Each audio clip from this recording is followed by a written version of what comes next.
And it was in that moment that I made probably one of the hardest decisions of my life, which was I needed to exit the martial arts school. And never in a million years did I ever see myself, Cris Rodriguez, as somebody that no longer owned a martial arts school. It was like the dream since I was 8 years old. And I really had to give myself permission to reinvent myself. And it's okay to have that chapter serve its purpose and then move on to the next. And hey, what's going on, everybody? And welcome to season 4 of Legacy's Journey, where we talk about creating what outlives you. I'm your host, Cameron Williams, owner of Kinley Consulting, where we focus on strategic financial growth for marketing agencies so that they can live the dream life they deserve and not be a slave to their business. And we do that through CFO services and consulting. Now, this is season 4, where we are focusing on companies who have either bought, sold, scaling, or just overall excelling. And I've been in the industry for a little bit now, got to meet a lot of cool people. And there's this recent group I joined. And in this group, there's this one person who some kind of magical way always ends up on stage. And everybody always talks about how brilliant this person is. And every time I've heard this person speak, they get up there, they have such confidence, and they're just like, this is how we do it. No secrets, no fluff, like bam, bam, bam. And I'm like, you know what? I want to talk to her on the podcast. So ladies and gentlemen, Cris is in the building. What's going on? What's up, man? What a great intro. I really appreciate that and excited to share with your audience today. All right, let's jump into it. So in case they don't know who you are, tell the people name of your agency, and what do you do? How do you help people? Yeah, so Cris Rodriguez, Grow Pro Agency, which stands for Growth Professionals. I thought that there was a lack of professionalism in the specific niche that we are in, which is martial arts. So we help martial arts and now dance studios scale through digital marketing, predominantly through Meta ads, Google ads. We built a call center, and we also do GBP management, social media management, basically like all things except websites. And we just celebrated our 7-year anniversary. So that's Grow Pro. All right, so now you got to break that down for us. So some people will be like, whoa, I would have never thought that could be a niche, like martial arts. And I only know a little bit of the story. So tell us, like, what made you kind of transition from, I know you participate in like jiu-jitsu, that whole deal, from doing that into like, I should probably help these people with their marketing. Yeah, great question. So lifelong martial artist ever since I was 8 years old. I opened a school in Tampa, Florida called Gracie Pack BJJ and MMA. So Brazilian Jiu-Jitsu, mixed martial arts. If you follow the UFC, you probably know what that looks like. We like punching people, taking them down, and then choking them out.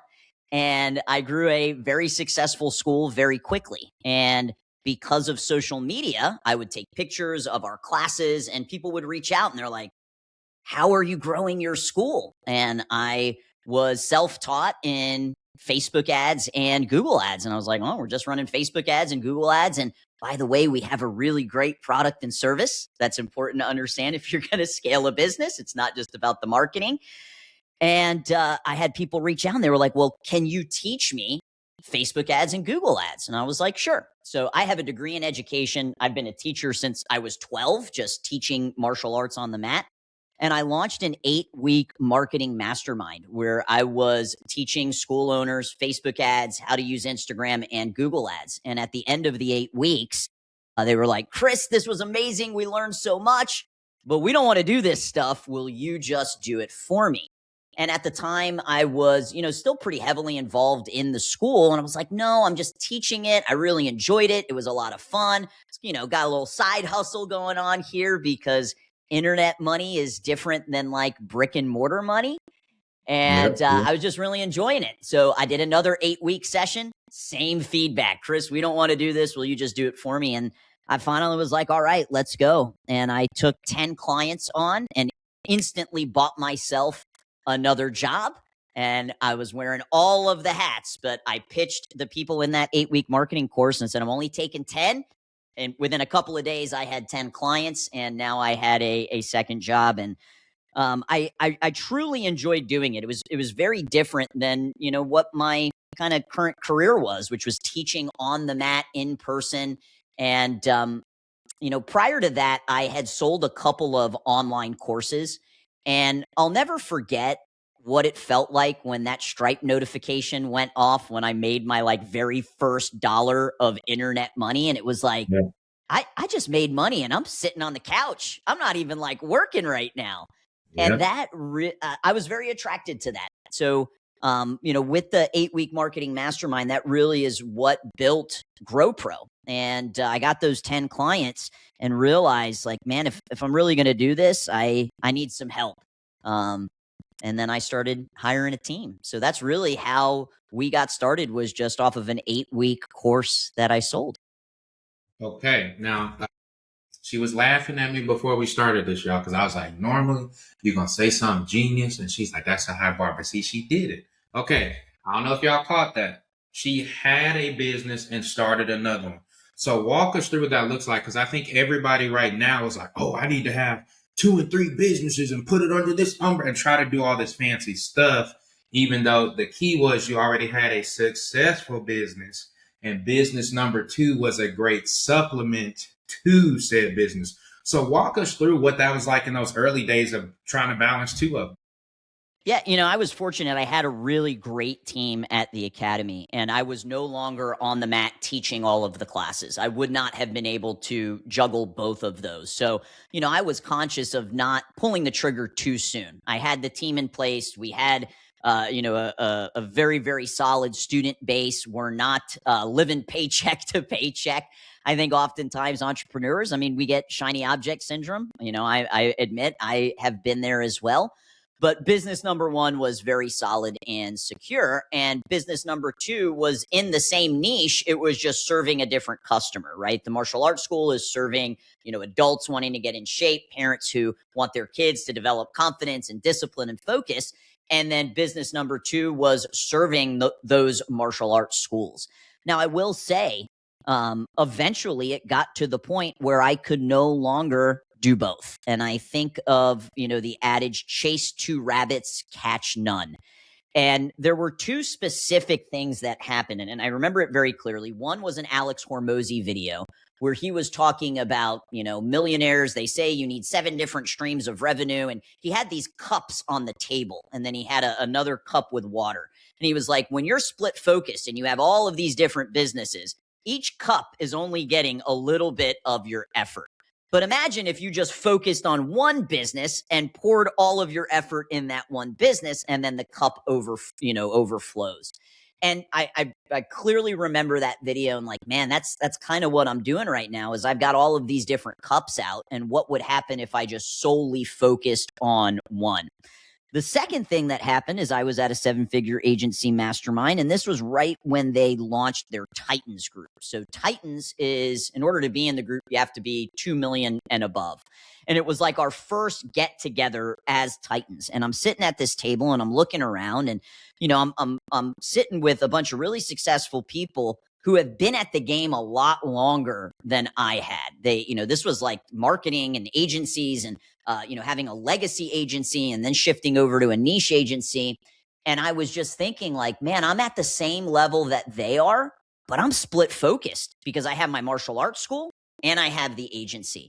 And just this thought went through like, where could I be if I was 100% focused on GrowPro?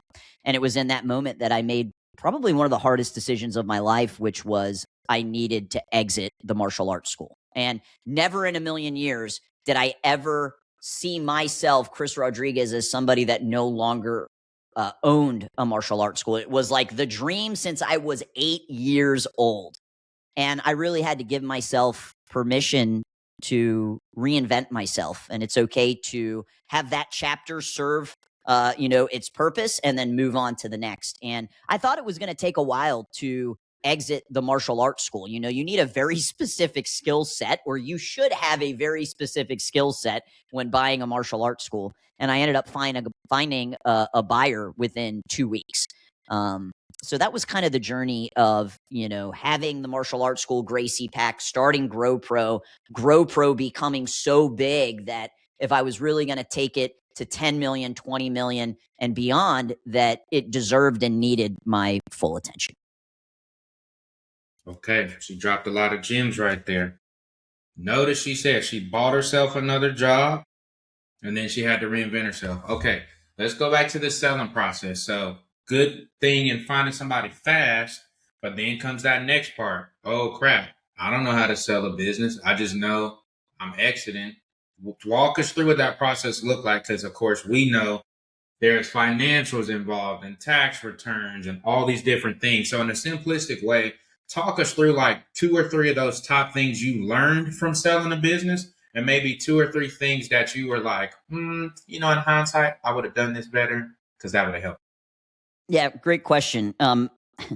Organization is something that I don't think gets enough spotlight in business. And I know you work with a lot of business owners, and obviously there's a lot of paperwork and documentation. And I am one of those business owners that whatever you need my tax return for 2017. You want to know how many leads I got in February of 2021. I can instantly grab that information for you. So the, preparation of the sale wasn't actually that big of a deal because I've always been extremely organized when it comes to tax documentation, P&Ls, just good old Google Sheets and, Excel spreadsheets saved over the years. So honestly, I use ChatGPT to help me kind of put all of that together in an offering memorandum. And it was not that difficult. I did have a business broker come in, somebody local, to just come to the facility, take a peek, and talk to me about what a typical multiple would be. Very different brick and mortar martial arts school multiple than agency or SaaS multiple. You're talking very, very different. And look, your business is worth whatever somebody is willing to pay. And I've heard some kind of crazy multiples in the martial arts industry that people get, but typically you're going to see like 1.5 to 2 max. Absolute max would be 3 for a multiple on your EBITDA. So when he came in, he had pulled a couple of comps of like local dance schools that had sold and gymnastic schools. He was like, you're probably going to be lucky to be around 1.5 to 2. Now, I was not selling for money. That was not the reason why. Obviously, you want to get the best deal possible. But what I have noticed, not just being on the exiting side, but also on the acquisition side, because I've acquired a couple of businesses, is that often it's the owner's pain that will make the deal probably sweeter for the buyer than the seller. And I was really at I don't want to say like maximum pain level, but GrowPro was growing so fast, 40 employees, that I just really wanted this thing no longer taking brain real estate. And that's something that also doesn't get talked a lot about is like you only have so much capacity in your brain. And the martial arts school was eating away at some of that capacity that was needed to scale GrowPro. So it was actually a very easy deal. It was somebody that I had known for over 10 years. What I will say also made it just a no-brainer for him is, talking about organization, we had we call them playbooks, but every SOP that you could possibly imagine was documented. And it lived in a Google Drive, so he knew no matter what would happen, every system was outlined with a video, with a step-by-step, with a checklist, which obviously makes the business worth more to the person that is buying it. So, I think not all business owners operate that way. I'm aware of that. I'm very much an A-type personality, but that really made it a lot easier to get the deal done, was just having great organization and, access to everything that I needed. Great presentation, organization, docs ready. Okay.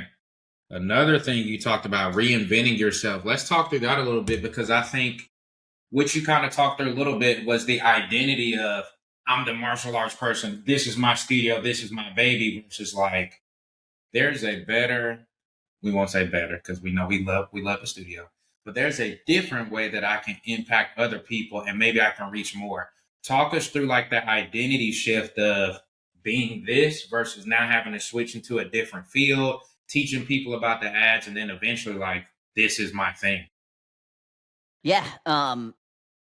Warren Buffett has this quote around like, you know, the boat matters that you're in. And the boat that I was in, the business of owning a martial arts school, that's like you in the boat with a row, right? And then there are some businesses, other boats, where you get engines on the back end.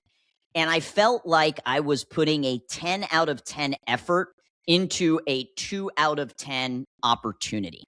Can you grow a martial arts empire and have 20, 30, 40 schools? Absolutely. And it has been done. But it was never something that excited me. Having multiple locations was just not something that made me like get up in the morning and want to do. And the only way you're going to scale that type of business is with multiple locations, because if you only have one location, you have limited amount of opportunity for the people that are working in it. And when do people quit? People quit when they run out of runway. And if you don't have a big vision, one so big, like Ed Milet says, that everybody's dreams can fit inside of it, then people are going to quit. And I didn't have this want to scale to multiple locations. I knew that if I kept the location, I would deal with churn issues, which I think as a business owner, one of the hardest things to deal with is when you've got to let people go and when people quit, especially like very unexpectedly. And I just didn't want to be on that kind of, hamster wheel. The other thing is I've been doing this since I was 8 years old. Like the first job I had was in a martial arts school. I've always worked in a martial arts school, from assistant instructor, after school, counselor, general manager.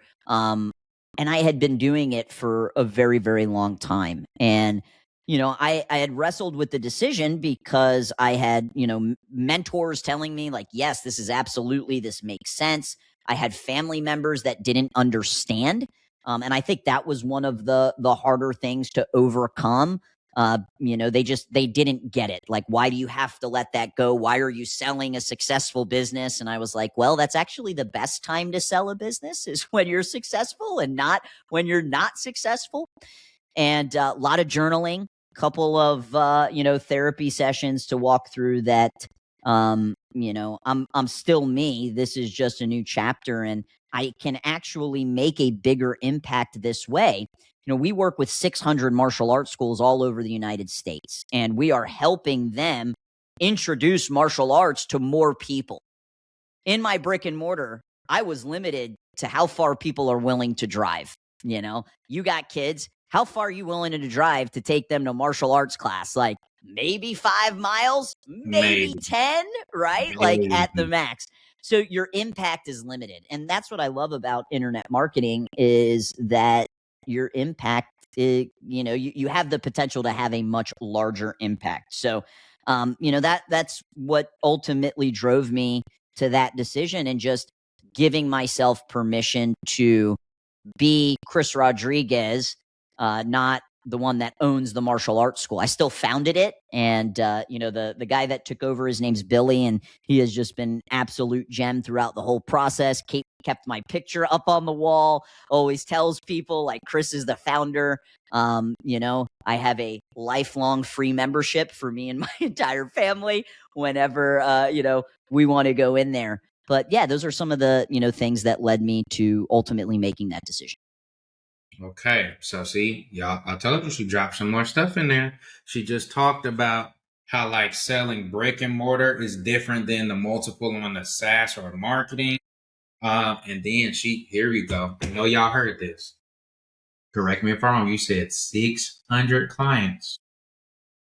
Okay, 600. now I got to dig in there because this is like the thing. Everybody, I want 500. I want 1,000 clients. It's one thing to say that, but it's another thing to actually have them, keeping them, giving them great service. So talk us through, because we've had a bunch of your buddies, a bunch of other agencies on here, and they always talk about like These high client counts is not as fun as you think it is. So kind of walk us through, what are some of the things you've learned in having a large client base at scale and how to manage them? Yeah, I mean, our niche plays a role into the business model. We are lower ticket,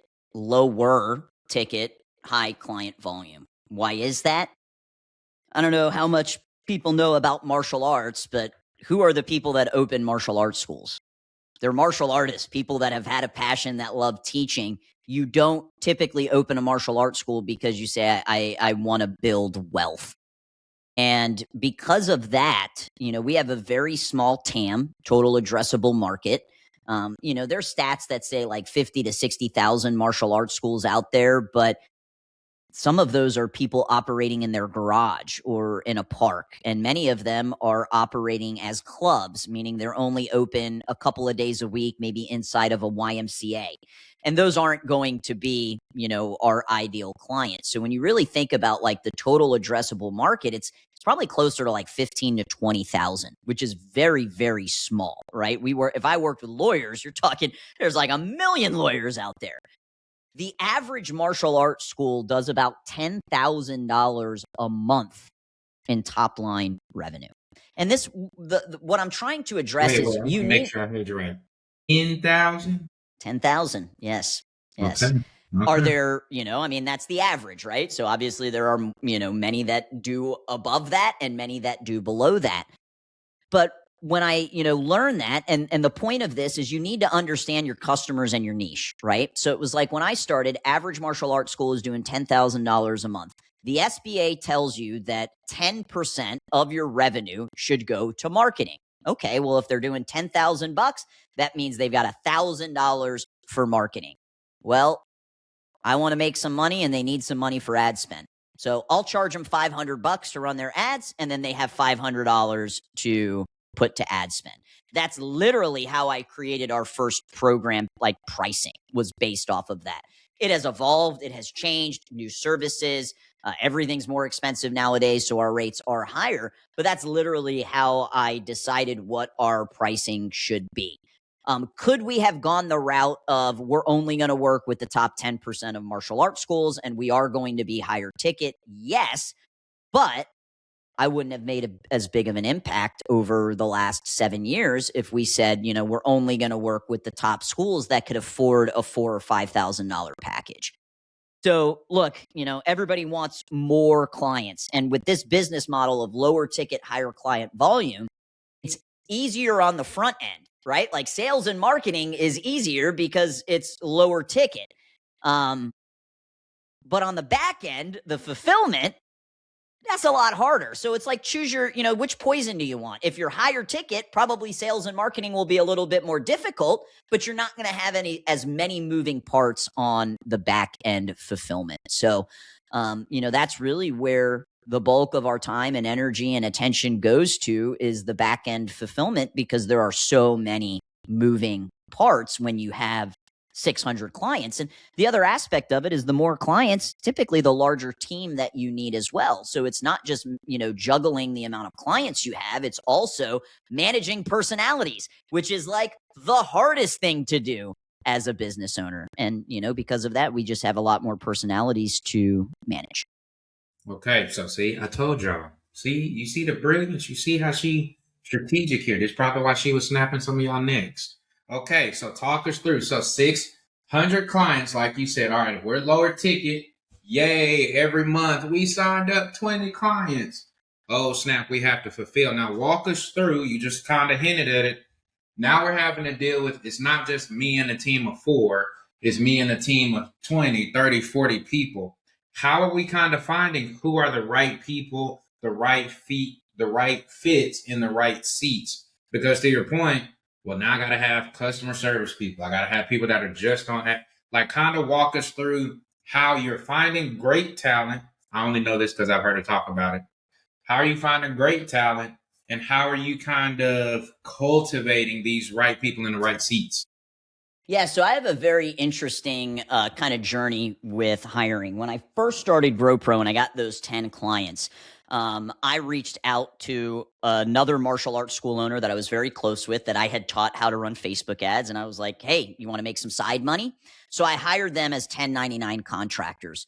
And I grew to about 30,000 in monthly recurring revenue with just 1099 contractors. And then COVID happened. And when COVID happened, obviously everybody went remote. And I don't like following the crowd. So I was like, well, man, if everybody's going remote, what if I went in person? And I decided to get an office space and made the decision that we were no longer going to scale with 1099 contractors, that we were going to start hiring employees. So I found a co-working space, so very affordable. You know, you don't have to worry about paying for electricity. You don't have to clean the bathrooms. There's free snacks and coffee, which was great, and grew to about 6 people in a co-working space. And some of my mentors that I have are really big into real estate. I always knew that I wanted to use that as an investment vehicle. So when a building became available, I actually purchased it. And that was in December of 2020. So, amid all of the COVID things that were happening. And from there, it was a 1,500 square foot space. I had another tenant to help offset the mortgage, and we just started growing the team in person here in Tampa, Florida. And when you have an in-person team, there are a lot of additional expenses that, when I'm having conversations with all of my 7-figure agency friends, they're like, yeah, we don't have rent. We don't have to buy toilet paper. We don't have to order coffee, all of these things. And then also they were scaling predominantly with VAs. So they didn't have health insurance. They didn't have 401ks. They're not having all of these additional expenses, right? When you have an in-person team, like there's camaraderie that you want to build. So you're going out and you're doing, in-person events and things like that. And we grew to about 40 people, eventually outgrew that space. The building right next door went up for sale, and I bought that one as well. And that's our current building that we are in. My team is right outside that door. And we got to about 40 people. And then one of the greatest things happened. I acquired one of my competitors. And this was in April of last year. And through that acquisition, we brought on 3 VAs in the Philippines. We grew to over 3 million in revenue, all in person, US based, in the office. There's also, things that you have to consider when you have an in person. There's, I don't want to call it drama, but there's more capability for that to happen because you are in person. People can go to lunch, and that person didn't invite me to this thing. And there, conversations at the water cooler. And the acquisition truly opened my eyes because the 3 that we brought on, they're still with us today, could outperform my in-person team, and obviously at a fraction of the cost. So after that acquisition, I was like, okay, well, we're on to something here. And we continued to hire VAs. Now, fast forward 1 year later. Remember, this time last year, I had around 40 in-person team members and 3 VAs. Here we are, a little over a year later. I have 25 in-person team members and 35 remote team members. I did just recently go through another acquisition, which added another 11 employees. So now we have team members literally all over the globe: Philippines, Colombia, Venezuela, Brazil, Arizona, New York, Florida. Truly a global company in under a year, because about a year ago, all I had was 40 people inside of this building. So our model has drastically changed. Our margins have drastically improved. I'm pretty bullish on requiring my leadership team to be in person. Now that might change in the future. But it's kind of been a very interesting road. And, why did I hire in person in the first place? Well, because I knew I could lead an in-person team. I had that skill set from the martial arts school, and I never had the skill set of managing people abroad. So I was hesitant, about it. And everybody in 7-figure was like, what are you doing? And I, like I said earlier, I'm very, very organized. And we have historically kept between a 64 to 66% gross profit margin, even with an in-person team. So I've been very conscious of that. But now profitability has improved due to having a global team as opposed to just in person. And the reality is, like, I'm in Tampa, Florida. There are over 1 million people here. So I'm not in some small town where finding talent would be very difficult. But now finding talent, it's like, man, the world is our oyster because we can literally bring on anybody that we want. We're not bound to them needing to be in Tampa. And I will say, in my personal experience as the visionary of this company, it is less stressful to have 25 in-person team members than it was having 40 in-person team members. I prefer it this way. I just want to say, and she may fight me the next time she sees me, but I told you it's going to be dropping gems. I told you. Let's go back to what she said, y'all. She says, I got it written down. Y'all know I keep the notes. Okay. Hey, if it's low ticket, high volume, you got to have more people to fulfill. She talked about purchasing a competitor twice. So she's acquired 2 businesses. Now walk us through, because we talked earlier about, hey, I'm the one selling my business, not necessarily looking to make a bunch of money, but if I do, great, versus like, no, I'm trying to now buy your stuff. What were the things that you were looking for? Because, okay, you're a competitor. Yeah, I'm putting you out of business, which lessens competition. But talk us through, like, what maybe are the top 3 things that made you go, this is a good business to actually purchase that will help my company to grow?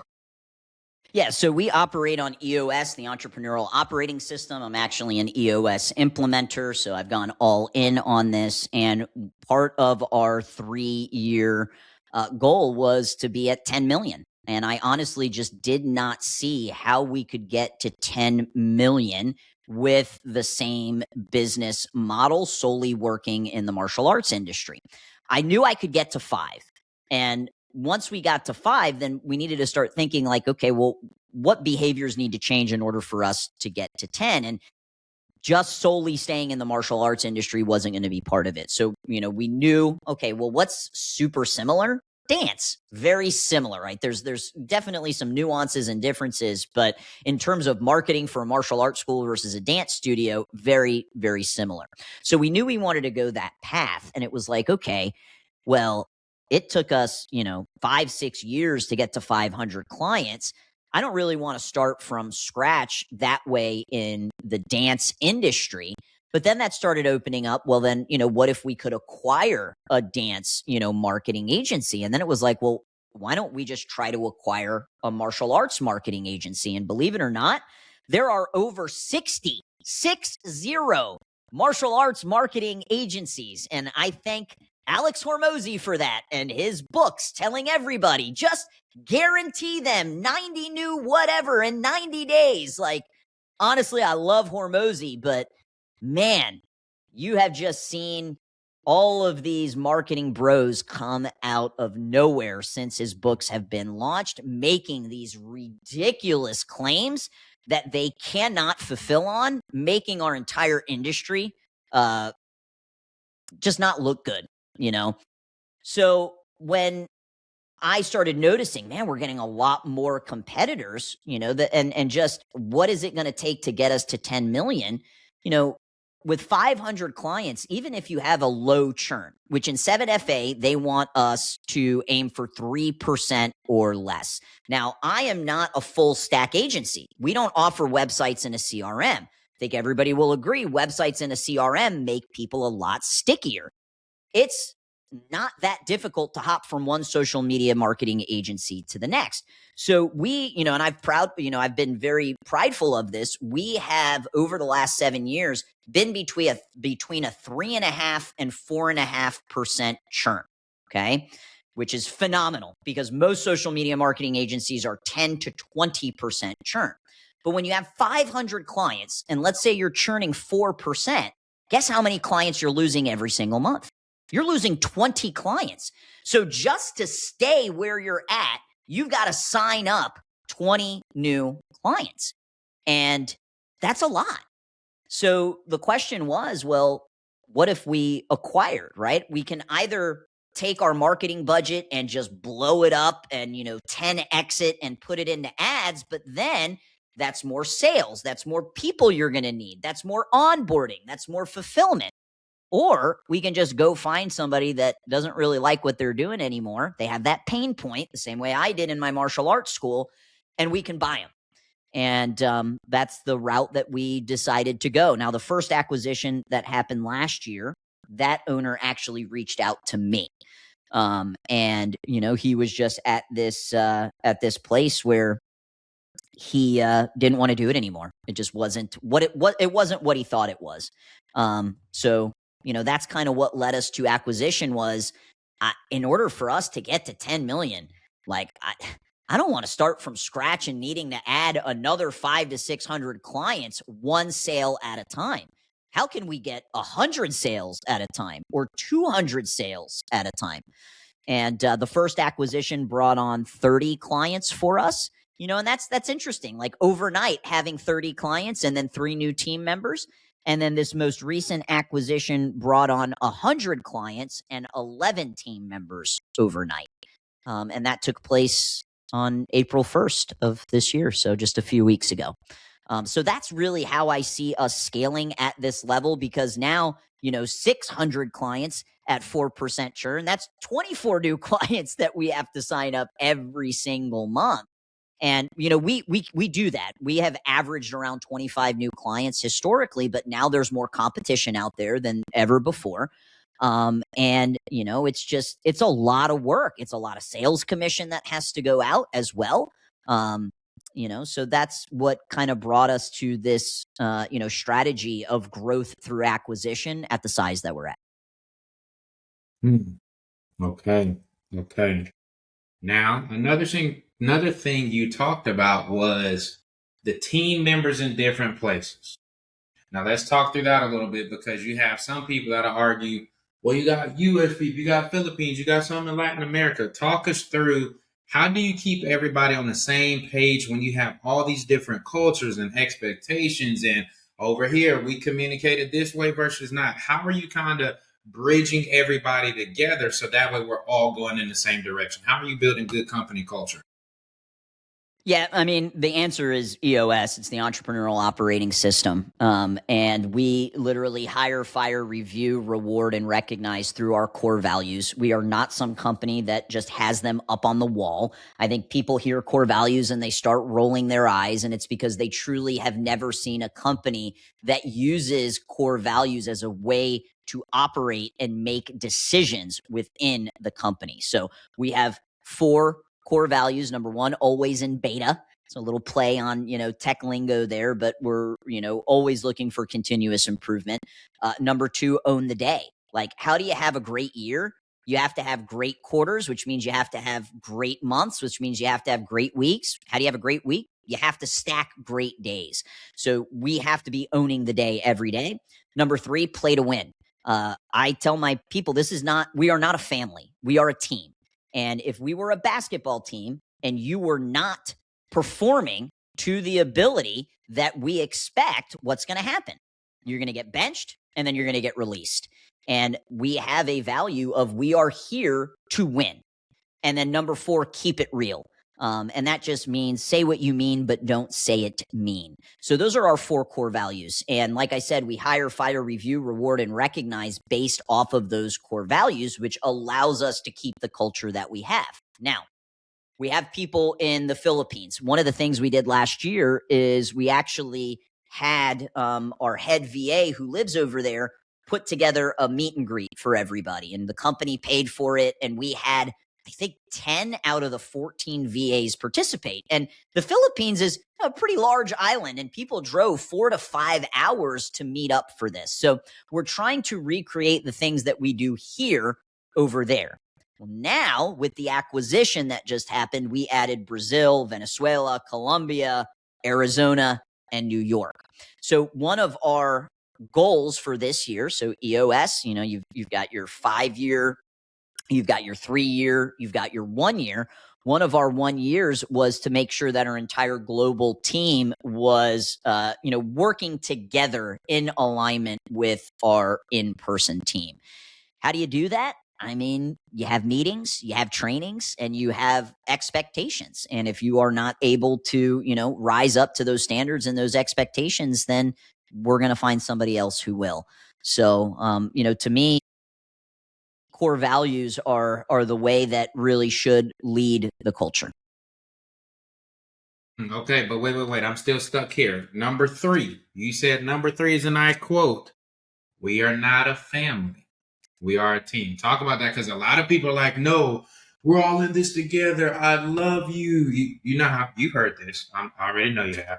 So talk us through, why was it very important for you to make that distinction between, like, "I love you, we're family, I got you," versus, "Nope, we are NBA franchise. We got to perform, and we're gonna keep it business." Talk me through that.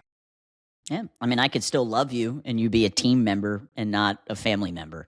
I think that, and I get it, right? And maybe some cultures it is a family, but, family, you're family no matter what. Like you can't just say, well, I'm no longer your family. Like, no, we're blood related. Like we are a family. And I have had members of my team quit that I never thought would quit.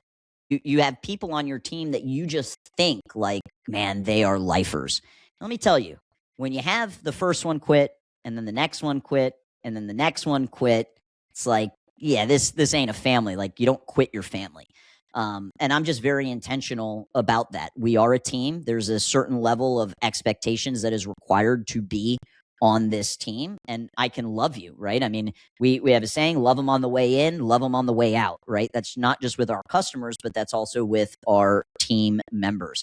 I'm very intentional about calling them team members. I don't call them employees. I don't call them staff. But at the end of the day, Netflix did this when they were deciding on who they were going to keep on the team or who they weren't. They basically went to the department heads and said, this is how much money you have. Who's going to be, here's your roster of potential team members, who has a spot. And, that's the way that we look at it. I am a very high functioning visionary. I'm very involved in the company. I don't expect anything from anybody else that I wouldn't be willing to do. But this is a for-profit business. And my role as the visionary is to build this so big that everybody else's dreams can be housed inside of it. And in order for that to happen, I need A players on the team. And, your A players, they don't want to work with B players. They don't want to work with C players. And, a lot of B players and C players, they're just there. They show up right at 9. They leave right at 5. They're not engaged. They don't participate. And we are here to win. I'm not here to be the second best marketing agency in the martial arts industry. We are number one, and we will be number one until the day that I decide I no longer want to do this. And that is so important. Like, when does a business fail, right? A business fails when the visionary and the owner quits. And what would make me want to quit this? You know what would make me want to quit this? Being surrounded by a bunch of B players and C players. That's it. Like that, I just wouldn't want to do my day-to-day with people that aren't here to win. And, I have a very competitive personality being in the martial arts industry. Some of my favorite employees to hire are athletes. Man, if you can get an athlete, somebody that played, at a high level in high school or in college, they are there to win. And, I want to make sure that I don't have a business that I wake up one day and realize, man, I hate doing this. And the only way that's going to happen is if I'm surrounded by people that aren't there to win. So, very long-winded answer, but there you go. I mean, I love it. Being a former athlete, I do CrossFit, so I get it, that competitive nature. I love it. All right. As we're getting close to the end, let's go rapid fire. We didn't even really get too much until like the balance portion. But here we go, rapid fire. Now, what is one money lesson that you had to learn the hard way that you wish somebody would have told you earlier? One money lesson that I had to learn the hard way that I wish somebody would have. I mean, I wish I would have known about compound interest a lot earlier in my life. I really didn't start getting into investing probably until my early 30s. And man, if I would have just had an additional decade of understanding compound interest and investing in my early 20s, be in a different place right now. So compound interest is for sure the answer. Okay. 12 months from now, what's one big win that you would love to be celebrating? 12 months from now, what is one big win? I am, like I said, very competitive. And for me, that's just, and if we're talking from the business realm, right? I just want to make sure that when we have our annual meeting and we're going through the 7 goals that we said, these are the most important goals of the company, that we have 100% completion rate. And we have year over year. It is just unacceptable for us not to hit what we said in the beginning of the year is feasible. So that would be a great year for me, is at the end of the year, yes, we've hit the 7 goals that we set out at the beginning of the year to hit. Okay. All right. Here we go. This is one of my favorites. What is something that you used to believe about money or growth that you had to completely unlearn? Yeah, I am pretty risk adverse, and I don't even like saying that because what you speak into the world becomes true. But I have, historically been a worrier, and you do not save your way to wealth. So what I committed to a couple of years ago was becoming more of a risk taker. And that is one of the reasons why I decided to do acquisitions. I started getting into day trading with stocks as well, just taking more risk. And, I used to believe like, oh, I'm just going to save and save and save. And then, I'm blessed that I have a few money market accounts that are like pretty decent at 5.5%. It's kind of hard to find that nowadays. And that's really where I leave a good portion of my liquidity for acquisitions, right? I don't want my money tied up in real estate investments in case a acquisition opportunity comes up. But for a good portion, of my life, I was so focused on saving instead of redeploying my dollars to go back to work. And I'm very grateful that, I had mentors to kind of, wake me up and make me realize that. So. Okay. If you could go back in time, you got a time machine, you got 30 seconds to go back to 18 or 22-year-old you. You go and you know everything like right now as of this second. What do you go back and tell 18 or 22-year-old? Her name is Stephanie. That's my wife. So, on that end of, man, if I, could have found my wife a little sooner, that would have been great. But from a business perspective, it would just be, what I said earlier. It's okay to reinvent yourself at any time. That was something that I really, it. I have a kid, so like comparing a kid to your business isn't really fair, but like your first business does feel like your baby. And that's what it really felt like. And, like I had said earlier, just a lot of internal conversations with myself that even if your family doesn't think that this is the right thing, and, even if it turns out that, maybe you regret it, like this is what is needed right now. And that's okay. Okay. Last question. You brought up the family. Brought up the kid. What are some of the things you do to kind of keep that going? Because I know you travel, you speak, you're coaching, you're running a team. Who do we acquire? Showing up for everybody. What are some of the things that you do to consistently show up for them so that they're not the forgotten piece? Yeah, I mean, as unromantic as it sounds, like my calendar is my boss, and I am very big into time blocking. I am very big into putting the most important things in my calendar. So the first of the month, every single first of the month, so we have that coming up on Friday, my calendar is completely blocked off because it's my finance day. And one of the first things that I do is I block off all of the most important family rocks, which are: when are our date nights? When am I hanging out with my mom? When do I have specific one-on-one time with my son? And that goes into the calendar first. I color coordinate it so it's purple, so I can see, like, is there enough purple on this calendar. So that's the first thing I do in terms of preparation. And like, yes, I put date nights on the calendar, and like, maybe that sounds unromantic, but you know what? It makes sure that it happens. So you just have to put in what is most important first into the calendar. So that's one thing. The other thing, you can't pour from an empty cup. I was that typical entrepreneur where you let yourself go because you're telling yourself, oh, the business is, I got to get the business to this certain level. And I let go of myself. I stopped eating well. I stopped moving my body. And he's one of my best friends. And I think best friends, should keep it real with you. And I'll never forget, he was like, how much do you weigh? And I'm 5'2", so I'm pretty short. And at the time, I was 170 pounds. Okay. So I'm like, I weigh 170. I know. And he goes, wait a minute. Are you in the same weight class as George St. Pierre, who is a famous UFC fighter? Yeah. And I was like, bro, that is the dirtiest thing anybody has ever said to me. But it woke me up. And, I just always, I was kind of in the mid of operating Gracie Pack. I put my health on the back burner. And you see this happen so often with entrepreneurs. And what was really kind of the light bulb click for me was, I'm not going into the gym for aesthetic purposes. Like, that's the cherry on top. I'm going in the gym for mental clarity. So every single morning I work out, whether it's in my home gym, at a regular gym, whether it's going for a walk or doing intervals.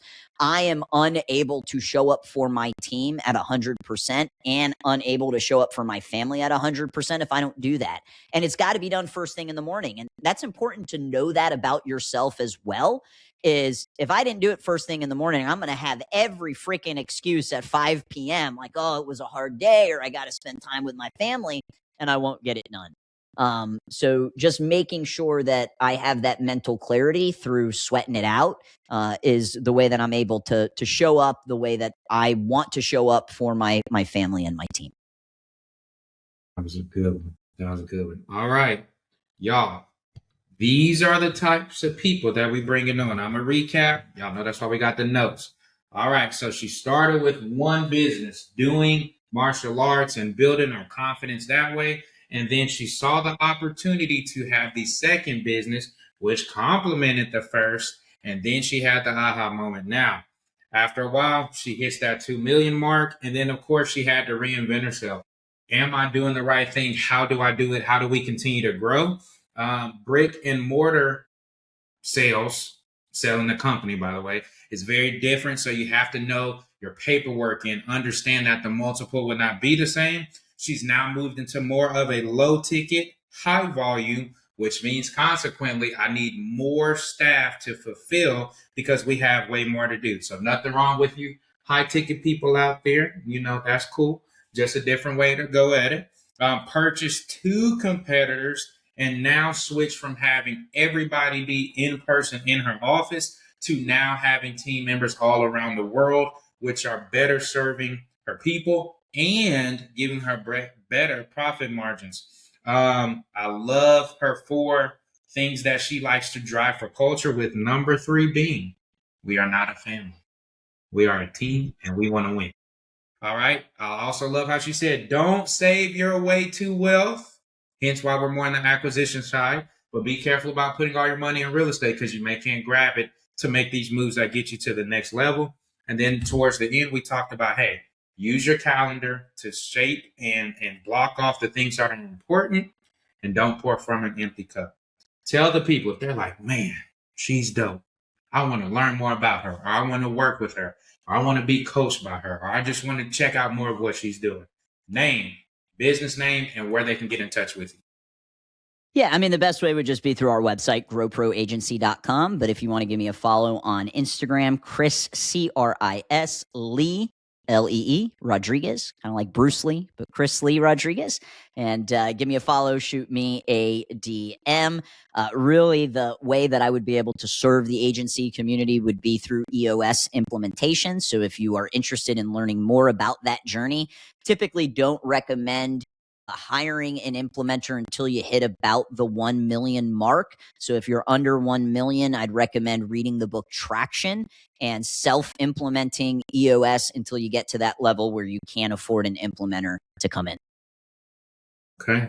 Y'all heard it. And by the way, when you follow her on Insta, you just may see her snap a neck, hit one of those real quick. I'm just saying, you just need to be prepared. So, y'all, this is the type of person. These people where they're coming in, they're doing it at a high level, but there's a story there. There's a way they got there. They made mistakes. They realized that they could reinvent themselves and continue to just improve and be better. They're evolving. We didn't even get into AI because that's the whole thing. And I know she's a beast with that. She literally taught a session on that. So what are you doing to grow, to evolve with the times so that you can continue to win? These are the types of people we're going to continue to bring on this podcast so that you get all the value and hopefully you not only continue to win in business, but you continue to win in your personal life. So with that being said, we are super excited for y'all to continue to tune in. If you love this episode, share it, subscribe it, tag it, let her know how awesome it was. And until the next one, we'll talk to you. Peace. Thanks, guys.